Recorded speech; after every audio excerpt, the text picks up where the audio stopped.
Shalom Bapak, Ibu, Saudara, dan anak-anak yang terkasih di dalam Tuhan Yesus Kristus.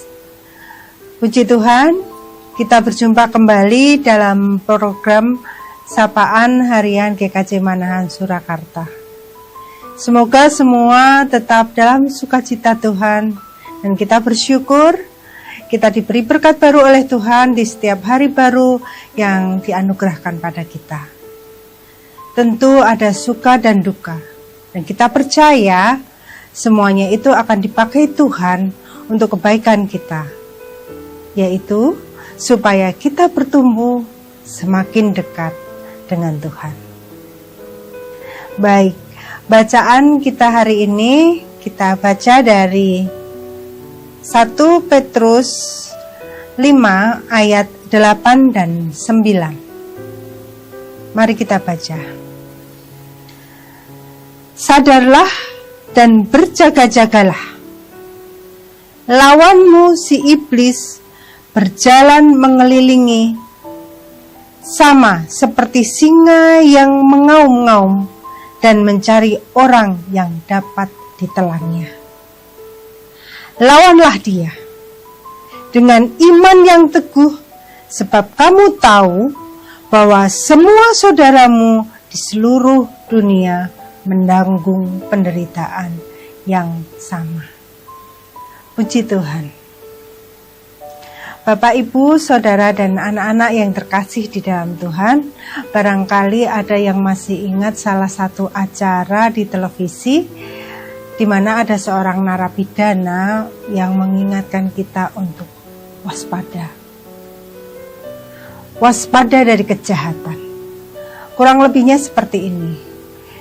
Kejahatan bisa terjadi bukan karena niat pelakunya, tapi karena adanya kesempatan. Karena itu, waspadalah. Waspadalah. Ya. Dalam acara itu diberitakan tindakan-tindakan kejahatan yang terjadi, yang bisa terjadi tanpa diduga. Dan renungan kita hari ini, saya beri judul, Waspadalah, berjaga dan berdoa.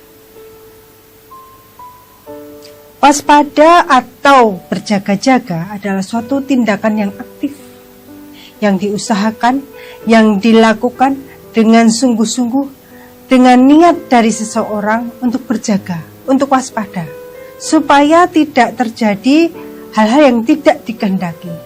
Jadi melakukannya tidak bisa sambil lalu. Dan firman Tuhan kita, yang kita baca hari ini, mengingatkan kita untuk berjaga dan berdoa. Karena si jahat, yaitu iblis, selalu mencari celah untuk kita jatuh di dalam dosa. Dan dosa itu memisahkan kita dengan Tuhan.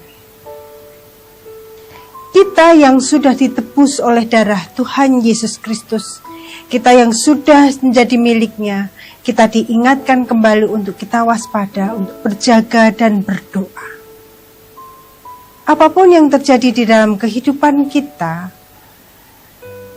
pun pula dalam masalah yang dapat menimbulkan kemarahan, kesedihan, jangan biarkan si jahat atau iblis mengganggu hati kita, pikiran kita.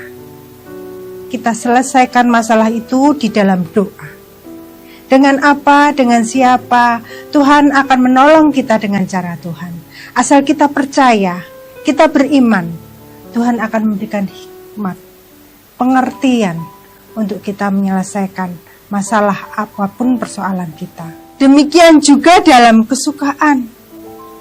Jangan sampai kita tergoda masuk dalam celah dan menjadi tawanan yang ditawarkan iblis, yang nampaknya menyenangkan, yang nampaknya baik, yang nampaknya benar.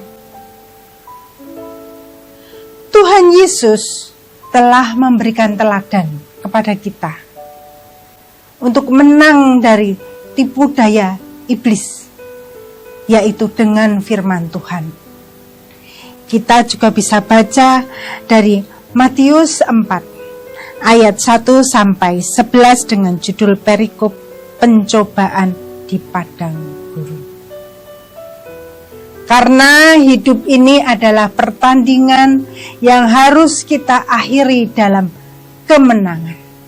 2 Timotius 4 ayat 7.